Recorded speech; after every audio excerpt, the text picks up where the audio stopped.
Hello, welcome to Defining Deborah.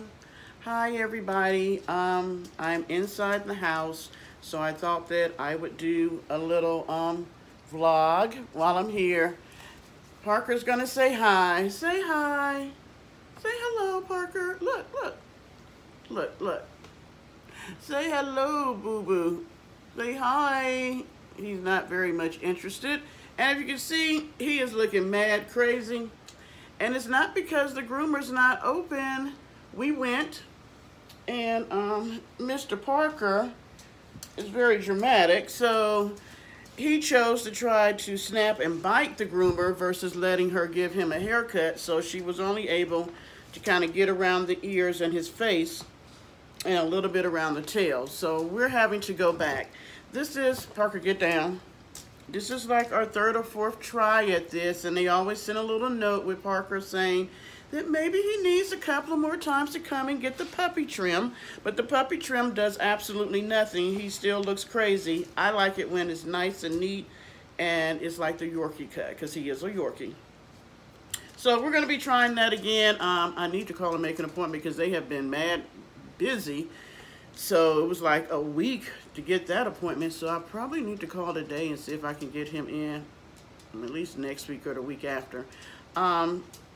He had to wait because he did get the snip.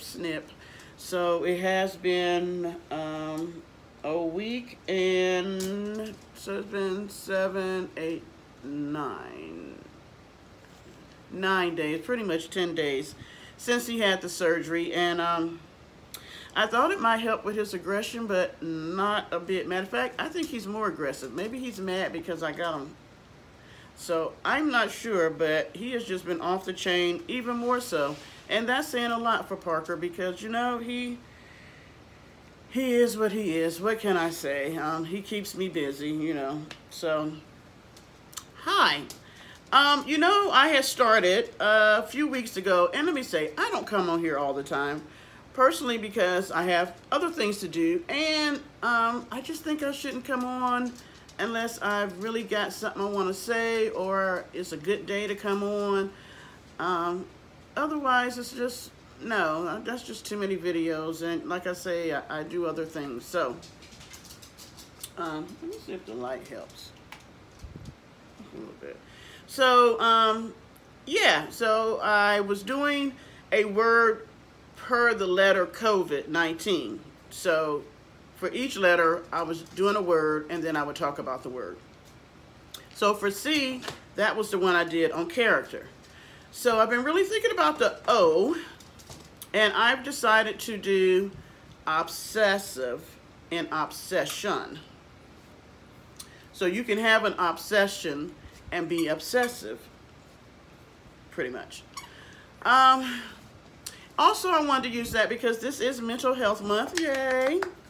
And for those of you who don't know, I am what they would consider at this stage in the game a LPCA, which is a licensed professional counselor associate, which means, and let me say this, because I see people all the time wanting to give their, I can't say professional opinion, but their opinion about mental disorders or throw disorders, the name of disorders out there just very flippantly.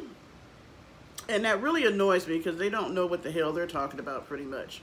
So you can go and Google anything you want, but how about you sit in a classroom and really get some education? So once you have decided you want to be a counselor, I got my undergraduate in psychology, my master's in clinical mental health. I then had to take a state board test, which I passed the first time. Yay, because that wasn't no joke. And a lot of people have to take it more than once. You have to then apply to be a counselor and be licensed with the state that you're in. And then for South Carolina, you have to sit under another licensed counselor who has been approved to be a supervisor, which means in they're supervising your work for those 3 years. You have to sit under them for 3 years, and then they will assess your work, you know, look over your work. You'll go and talk to them about any issues you may have. They become pretty much like your mentor. And for a lot, you have to pay that person. And, you know, some people are really nice and they will do it for $40 an hour. And then some I have seen where they charge $150 an hour. And you have to have, I want to say 150 hours sitting with that person. I might be wrong. I would have to go and get the guidelines for the state of South Carolina. So anyway, you have so many hours that you sit with the person and being supervised. And then you have to turn in your cases to them, so many of them, and they have to overlook them, your assessment and your write-up of, you know, what's going on with the person, what you diagnose them with, things like that. And then also you have to have so many hours in direct contact with a client patient. So yes, there's a lot that you do in those 3 years. And then once you've done all that, you submit all the paperwork, everything from your supervisor, the one that supervised you, or the person that did your supervision, and you submit all that back to the licensing board. And then if it's all up to standard, all up to par, you dotted all your I's, crossed all your T's, then you become a full-fledged licensed professional counselor, where you don't necessarily have to have somebody overseeing the work that you do. You can do it on your own. Now let me say this. You can, and in some states you don't have to be licensed. But for the majority of the insurance companies, if they're the ones paying, they want you to be licensed. So that's another thing. You can, like right now, I can hang my shingle out and counsel. I just can't say that I'm diagnosing. It'd be more like a life coach type of deal. But I could go ahead and do it right now because I have got the education. I have passed the licensure as far as the credentials, as far as the testing part. And so, yeah, I could. I wouldn't, but, you know, some people have, and they do. So then after you do the 3 years, you're able to go ahead and hang out your shingle or work for somebody else. But you can work for somebody else in those 3 years also. And then another thing people don't understand is that we have to get certified in each area we work in. So like if you're working with marriage and family, you really need a certification in that, saying that you've gotten the education and you've had time under your belt working with families and people who are married. Like right now, I work for a drug and rehab center. I really enjoy working with this population. I did this in my internship and found out that it was just an area that I really like. The beauty of working in that environment, my supervisor, who's my supervisor on the job, gets to be the one giving me my supervision as far as my LPC. Plus also I'm able to get my certification in addiction counseling all at the same time. So I'm getting like licensed in 2 areas. Well, licensed as a counselor, then certified as an addictions counselor, which otherwise you have to pay for. I mean, they don't play when it comes to being, it's like lawyers and stuff like that. You have to pay for everything. So that's one benefit of working there. Also, I have, just to give an update, Parker, stop it. I will be working with our sexual trauma center here. I volunteered to do that, you know, due to the corona. I won't be able to start my training until August, but I do have a training next weekend that I will be doing for being a spokesperson, a representative for the center, to go out and get people, excuse me, let them know about the center and just keep sexual trauma in the forefront, you know, educating people and things like that. And for people who have been in that situation and don't know where they can go and get assistance, if they still need some or if it's just fresh, whatever the case may be. Letting everybody know all about the center and what they offer. So I'm excited about that because I've been wanting to work over in that area, and I tried to get some hours in when I was doing internship, but they didn't have anybody that could watch over the people who were being an intern. So I just decided I would volunteer. And the beauty of volunteering there is that I will be able to get my certification in sexual trauma. So in these next 3 years, I will come out with my LPC, my licensed professional counseling, my certification in addiction counseling, and my certification in sexual trauma counseling. So that opens up things, you know, and you can counsel in these areas now, but it just does look better to have the credentials behind you, especially if you think in the future you want to open your own office, which I am. So one last update. Also, I have been contemplating whether or not I wanted to go and get my doctorate in this, and I finally made it my decision that I do. And so I took a year off. I actually graduated last March, and so here we are in May. And so I will start Tuesday, actually doing my homework this weekend for the first class. Excuse me, my mouth is a little dry. I should have brought me some water. But I start my first class into my doctoral program, and it looks like, oh my gosh, I'm going to be pulling my hair out. But I'm just going to do like I did before, do a lot of praying and just do the best I can, because I'm really excited about this journey, this last educational journey, you know, in my career field here.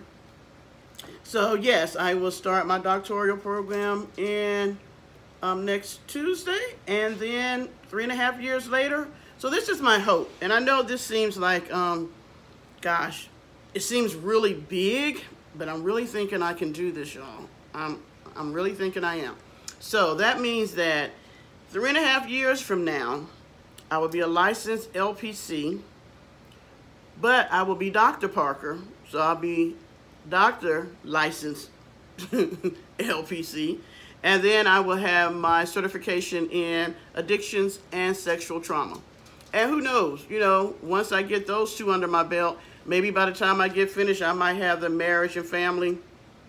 And then, you know, hey, I'm just bankable and markable. And, you know, my thing is I want to have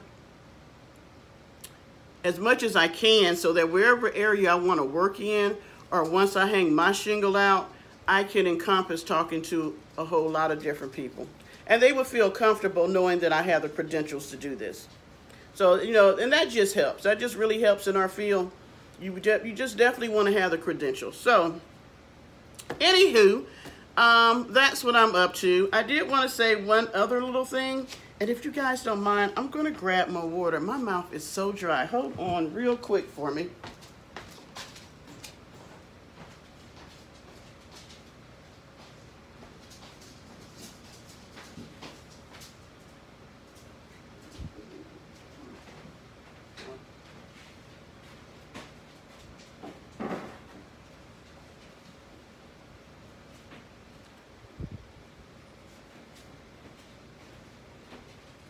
Parker, stop.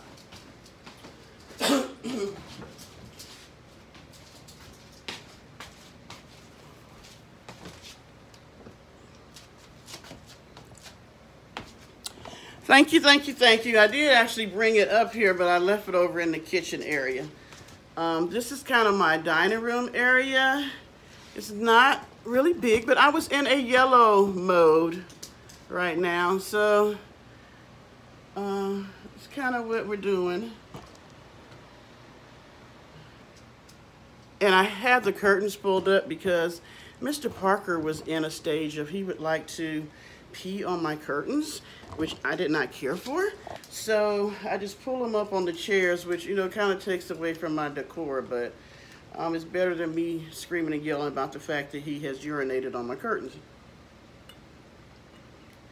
Since he got fixed, he hasn't been doing that. So I'm hoping it may not have taken out all his biting and a little aggressive things, but definitely if it stops him from peeing all on my stuff, I'm very happy. So where was I? Oh, I want to say one little thing before I get into my topic for the day. You know, I'm doing this series about women over 50 or people over 50 and dating. And let me say this.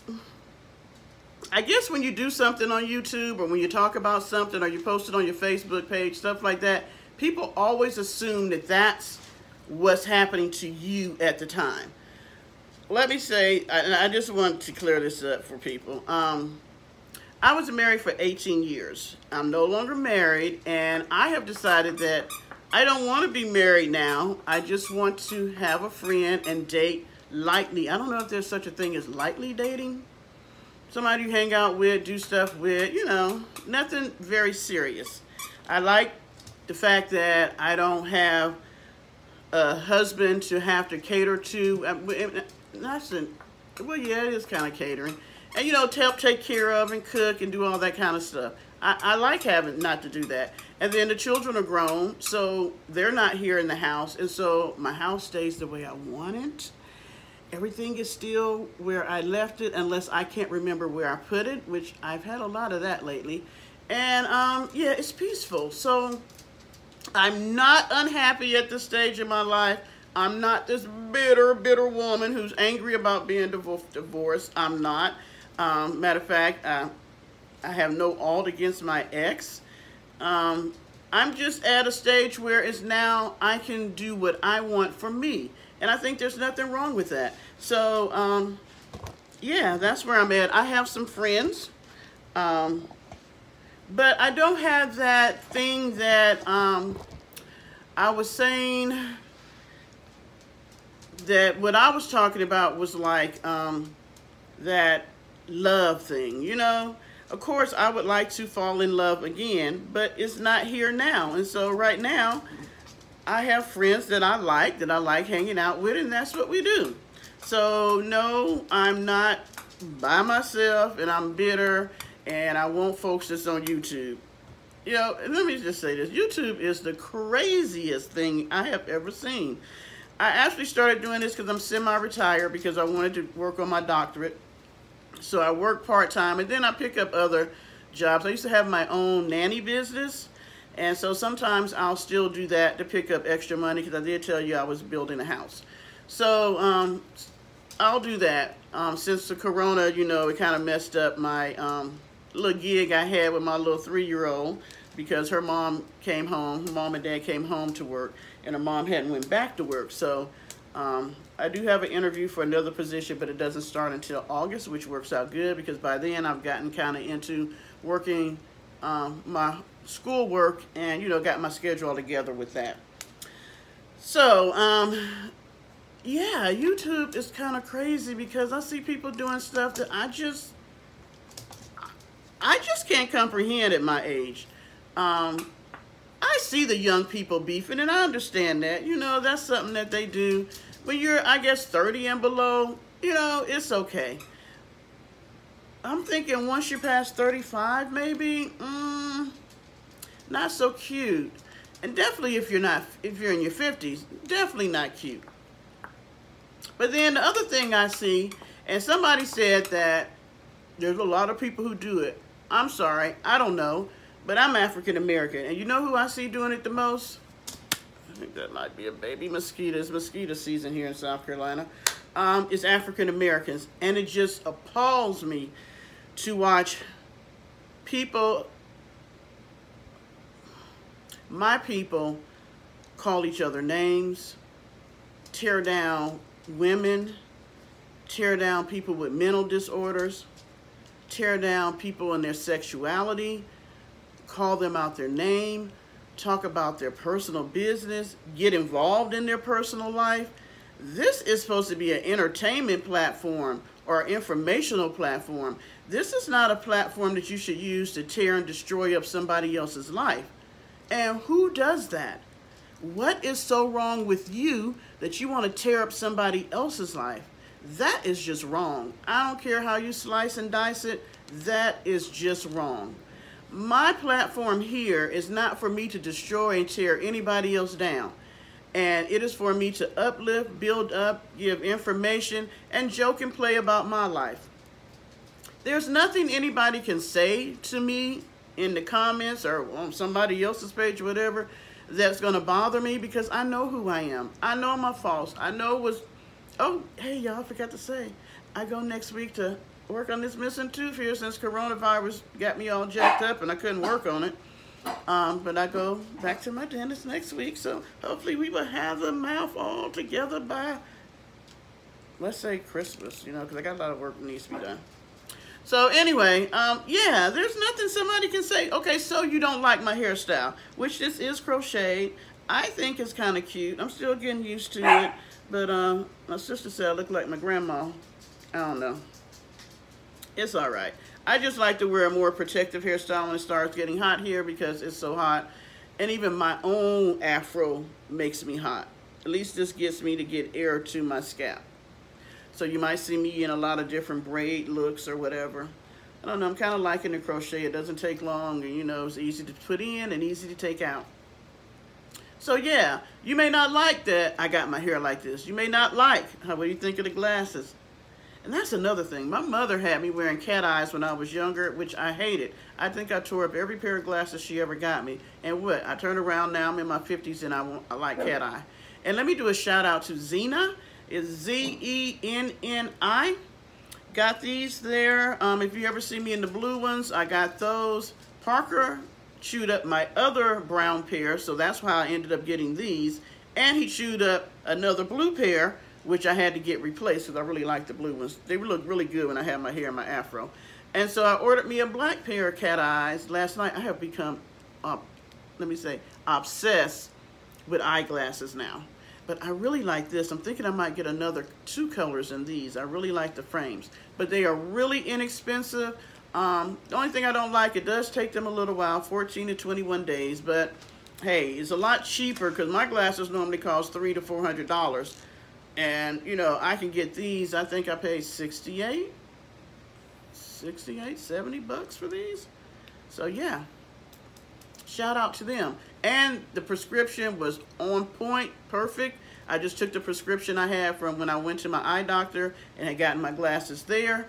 And I just filled that in, and they have been on point with the prescription. I mean, there's nothing bad I can say about the glasses so far.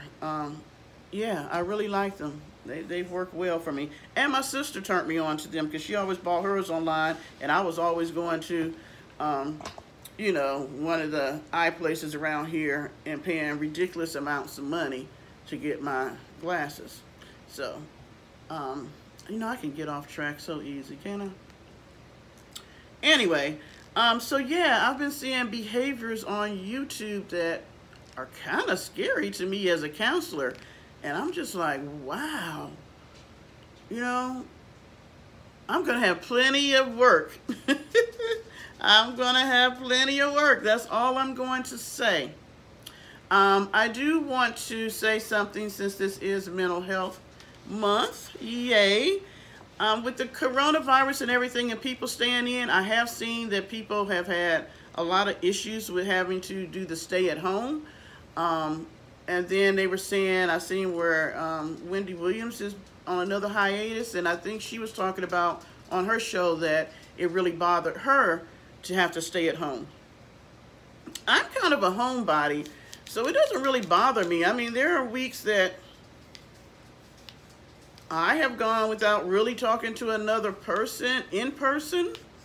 I might talk to them on the phone, on chat, but a live person in person, yeah, and until I go to work. Or like when I worked in corporate America, you know, I might come in on a Friday and not talk to anybody till I go back to work on that Monday. So that's never really bothered me. I can always find things to do around the house. Like now I'm in the process of painting rooms and redecorating.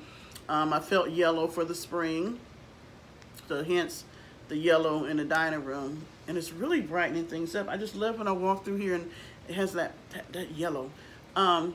But yeah, so I'm always finding things to do or read a book or whatever. But I do understand that there are people who like to get out. I do understand that there are some people who just don't like being at their home, and that's an escape for them to go and do stuff.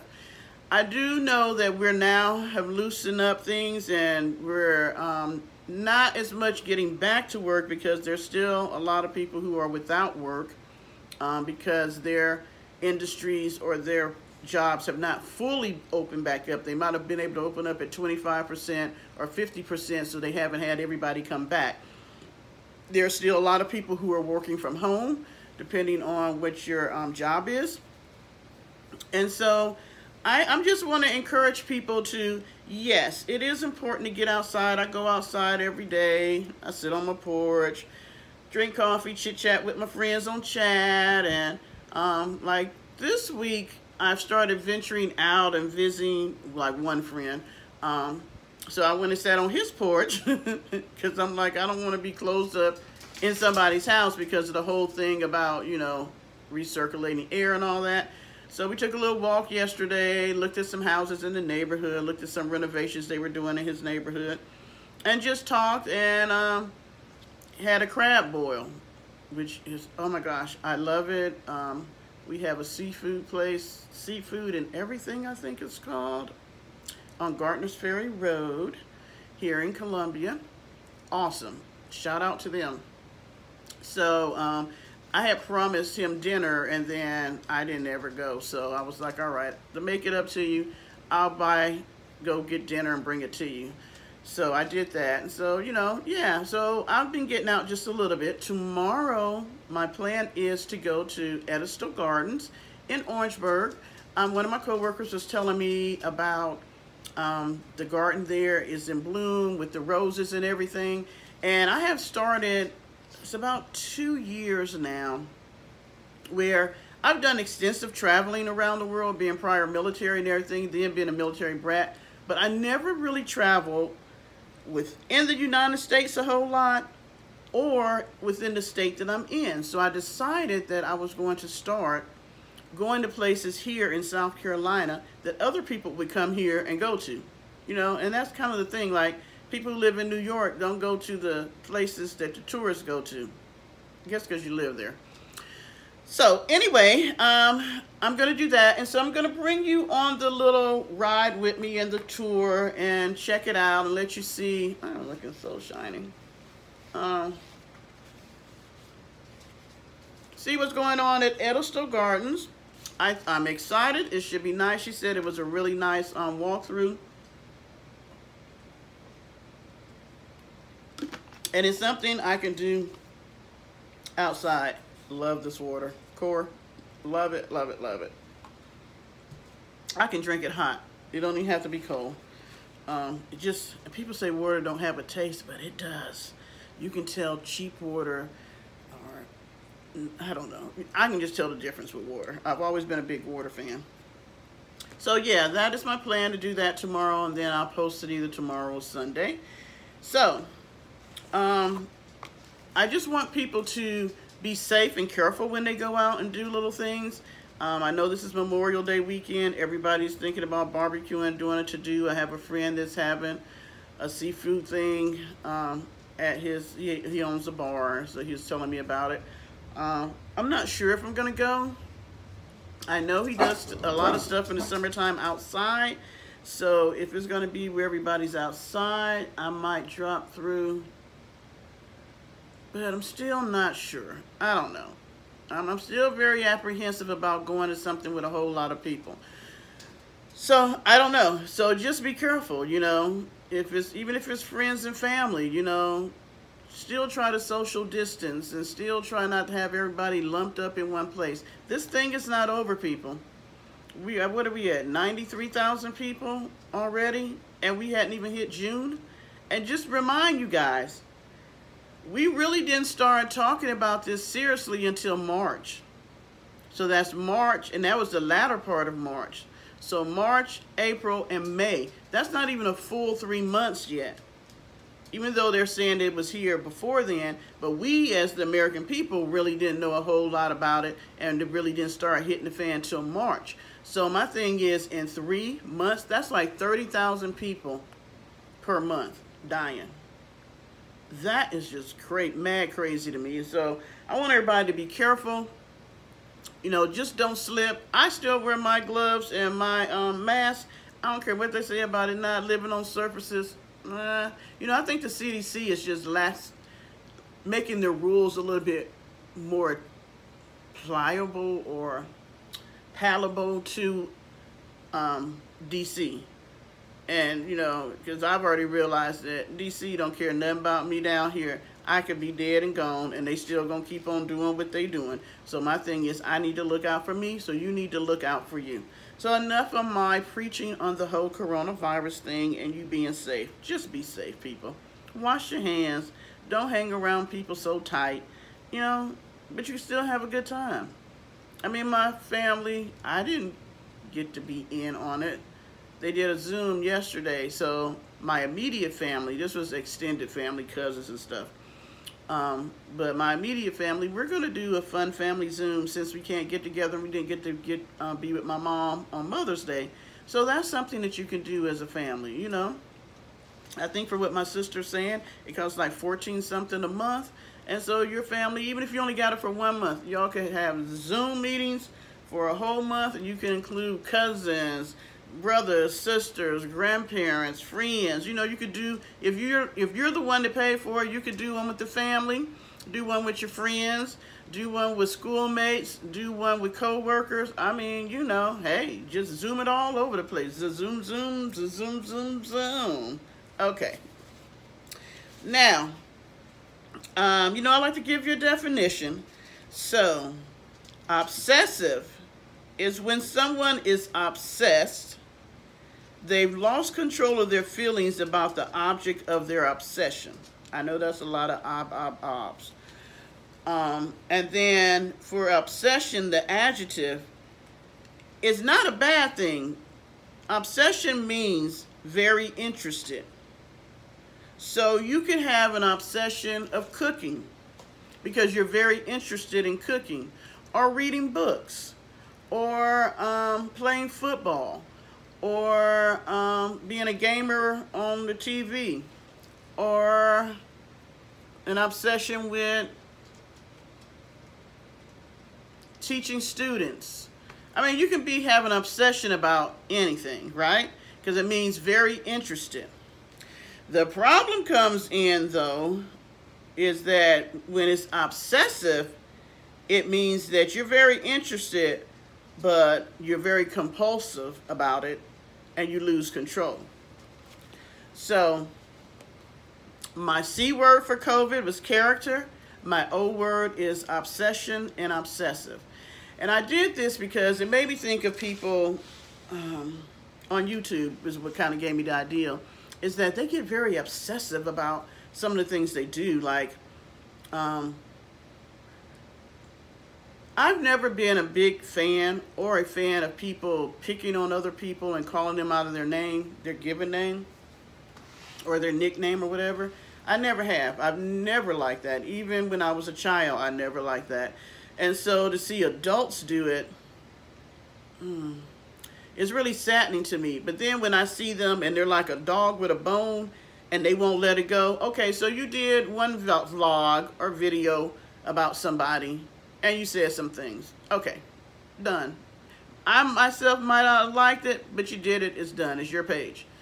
But then to continue to do it over and over and over and over again, then that becomes quite obsessive. And then I have to look at you and say, what's going on with you? Because I can't think of anybody that I don't know personally that's not a part of my life, that is somebody out here in this big YouTube world that I want to spend that much time talking about. No offense. Now, I can see if you was talking about your family, your children, even your coworkers, because you spend a lot of time with them. But I'm going to talk about a person that, one, I've probably only seen through a video chat, maybe, sometimes not even that. You never chatted with them. You've only seen them on their page doing their videos. You don't know them personally whatsoever, other than what research you've done. And we all know that you can research somebody and just be as wrong as a day is long. And so, how does that person become that important to you? See, this is the thing I don't understand about this whole virtual world. These people in the virtual world become so important to you, more so than the people that you can touch. And I don't, help me out, people. Help me out. Help me out. How do you get that obsessed with somebody that you don't know? I don't get it. I really don't get it. I have an obsession with clothes. Well, shopping. Let's just put it under the banner of shopping. I like to shop for everything. I can be in a Hallmark store for an hour. I like shopping for food, hence, you know. I like shopping for clothes, earrings. I told you I'm in the whole mode of glasses now. For decor for the house. Shoes. I mean, I can be obsessive about car parts. You know, it's just the whole thing. Y'all know that I'm in menopause, so I try to put on a little makeup so I can be presentable, because I don't understand how people do a video and don't do nothing to themselves. What is that? I don't know. I was just raised differently. My mother was like, you didn't go outside. Back then, it was rollers in your hair. You know, you just didn't go outside looking unkept. You kept that in the house. So I just can't understand coming and doing a video and I'm laid in my bed, or you know, I'm just looking all crazy. I see people on these they just be everywhere, sitting in their car smoking a joint, laid up in their bed with bonnets on, laid up in their bed smoking a joint. I mean, even the one lady that I used to watch that drinks the wine, at least she got a whole setup behind her and she drinking wine in her studio. It ain't like she laid up in the bed with a glass or whatever. I don't. I guess if you're not trying to be any professional about it, you just like sitting there like you're talking to your friends. But even when my friends come over, I'm not entertaining you in my bedroom unless you know you're supposed to be in there. I'm just sorry. Maybe I'm old-fashioned. I'm older. I may be a little too old-fashioned. And that's my bad. You know, hey, I'm just saying this is just my opinion. We know opinions are like assholes. Everybody got one. So this is just my opinion. So yes, you can have an obsession over anything. Just don't become obsessive. And I had to realize that because I can get very obsessive in spending money. One of my friends, he told me yesterday, he was like, I thought that you were on a budget because of the whole coronavirus thing and you wasn't working your little extra job. And he's like, but you're out eating crab and shrimp and all this stuff. And I was like, yeah, but I have not been eating out like I normally would if the coronavirus had not come along. Because it's just me and Parker, I don't cook every day. And sometimes it's more economical for me just to pick up a meal than for me to cook a meal. Like now, I have spent more money on food cooking all the time. And then trying to cook just enough. And so I end up either cooking just enough for one day, wishing I had cooked enough for 2 days, or trying to cook enough for 2 days and overcook, you know. So yeah, so I've been at the house cooking, so I haven't been spending money going out to eat. So I was just like, it kind of balances out. Now I have been spending money on, you know, you can spend money from home now. You be online. So Parker just feels the need to be up here. So yeah, you can do that, but yeah, I can be obsessive with that. So I have to watch myself. I have to try to budget, or I'm not gonna get this house built like I want, or be able to, you know, do some of the things I want to do. It just don't make no sense. Look at all this hair. I could put his in a ponytail. Okay, maybe not. You don't have to have a ponytail. I bought him a new collar. I think it's around here somewhere. I need to find it. Because he's actually 10 pounds now. So I just want to say this. There's nothing wrong with being on YouTube. There is nothing that I don't want to know about that I have not been able to find on YouTube. And that's for sure. But what I really wish is that people would learn to respect each other. You know, in this day and age, we're in the middle of a pandemic. And if it hasn't taught me anything, I have more. No, okay, get down. Since you want to snap, get down. Oh, you got hair all on me. Bye. Goodbye. I have learned to have a great appreciation for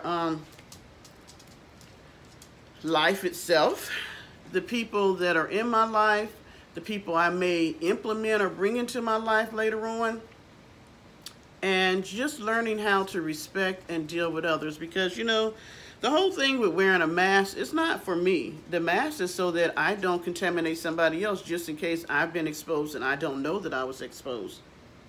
And so when I see people say, I'm not wearing a mask, you know, I woke up this morning, I was in a free country and all that. Well, you're still in a free country. Anybody, you know, it ain't like the mask is like you having to wear handcuffs. You know, it's just crazy. But it's the compassion that you have for others. And I find that the United States, we don't have a whole lot of compassion or empathy. You know, we don't care what we say to each other, how we do stuff. I mean, every day when I'm turning on the TV, I see a grown woman who cussed out an 11-year-old daughter. Or the one lady that stopped a cop. Now, he's a cop in uniform. And she was questioning why he was at the apartment building that he lives in. And he was the police officer. Or the young man that they chased down and literally shot in the streets in Georgia.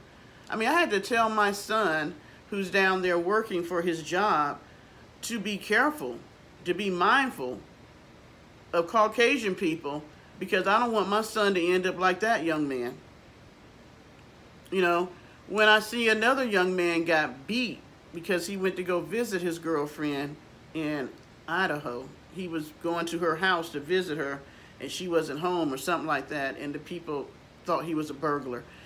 I don't understand the hatred against African Americans or minorities, period. I don't, my mind does not work like that.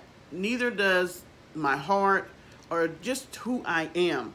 The hatred that people can have for other people, that they can do harm to them like that, I just don't have that in me. I just don't.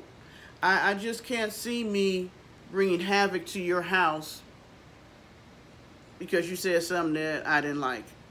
Hell, people say stuff you don't like every day. And if you get to be my age, people have said stuff you don't like, called you out of your name and all kinds of stuff.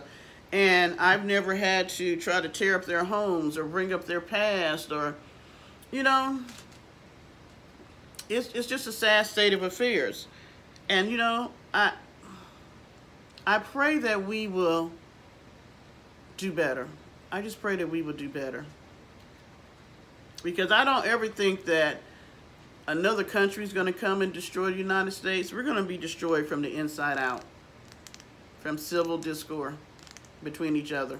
If it's not going to be about the races, it'll be about race, one race on that race, like black and white, or Caucasians and minorities, or black on black, white on white. You know, it's going to be something like that, because we have one of the most awesome countries in the world. But yet, you know, when I went to the military, they used to call it the big melting pot when we used to have classes. You know, America is like the big melting pot. We got a little bit of this and all that. But you know what I'm finding out? Sometimes when you're in the kitchen cooking and you're trying to add this to that, it don't always mix. Like, you don't want to put oregano in your chocolate cake batter. You know? You don't want to necessarily put sugar in your, let's see, oh, well, you might want to put sugar in some stuff. Maybe I should use some of the salt in your Jell-O. You know, so some things aren't melting and ain't mixing. And they haven't for a long time.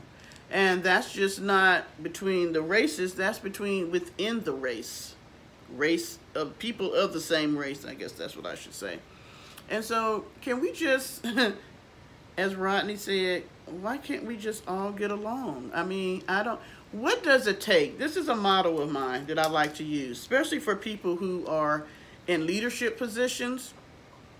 And then now for the vloggers. Everybody that's on YouTube is trying to get an audience to buy into whatever it is that they're doing on YouTube, because either they find it interesting or they want to share. Like, I want to share. I guess I don't really be talking about too many things so interesting. I don't know. I just like talking. And since the pandemic came and there was nobody to talk to in the house, I figured I'd talk to you guys. So, yeah. So my thing is, every day we have the opportunity, whether we're in a leadership position or we're going to the grocery store or we're talking to our children or our spouse at home, we're talking to our parents, you know, whoever, a stranger in the street at the gas station. Every day we have the ability to build somebody up or to tear them down.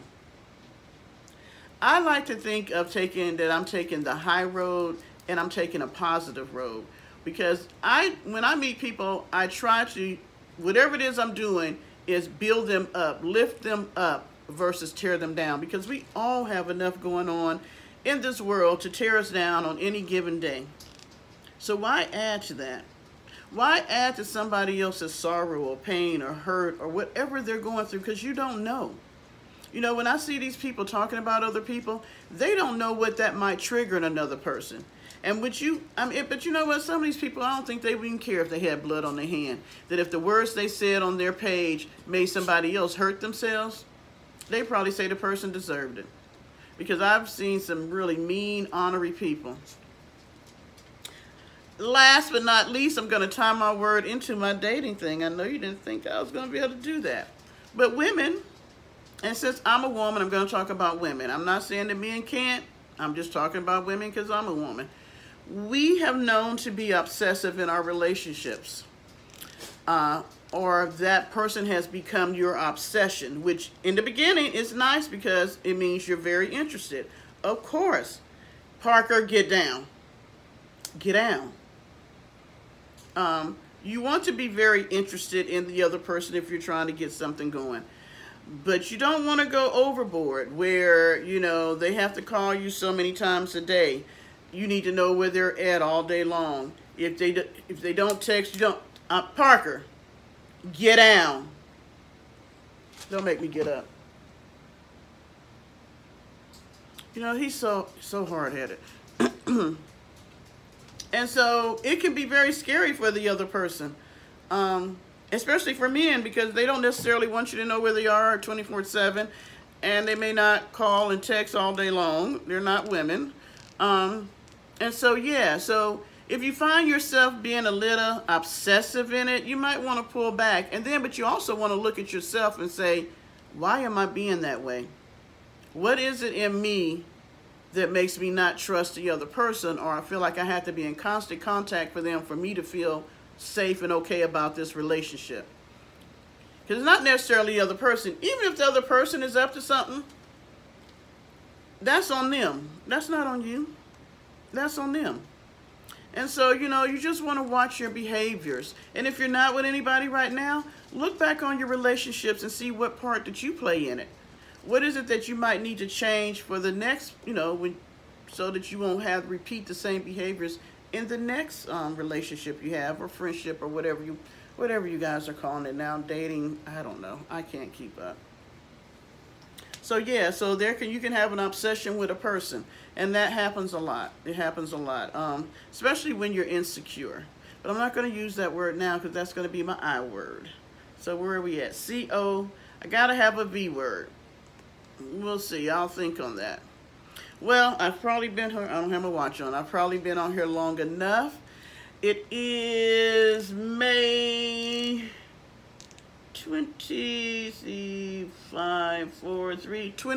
May 22nd, Friday, May 22nd, around 2 o'clock, 2 going on 3, something like that. It's Friday.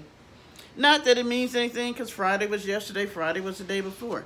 So, you guys, if you're doing anything for Memorial Weekend, have fun, be safe, eat some barbecue. For me, I'm thinking about buying a grill, throwing some meat on there. Like I said, I'm not sure if I'm going to go to the little get-together that I was invited to.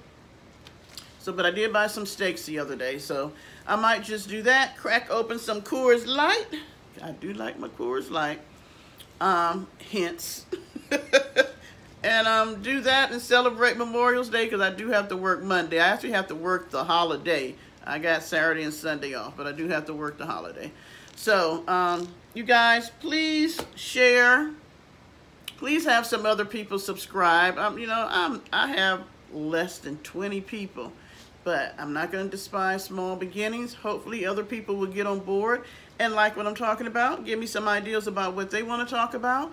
And until I decide to sit down and chit-chat with you again, everybody have an awesome, awesome day. Be safe. Wash your hands. Keep your distance. Love you guys. Thanks for checking in to Defining Deborah. Bye.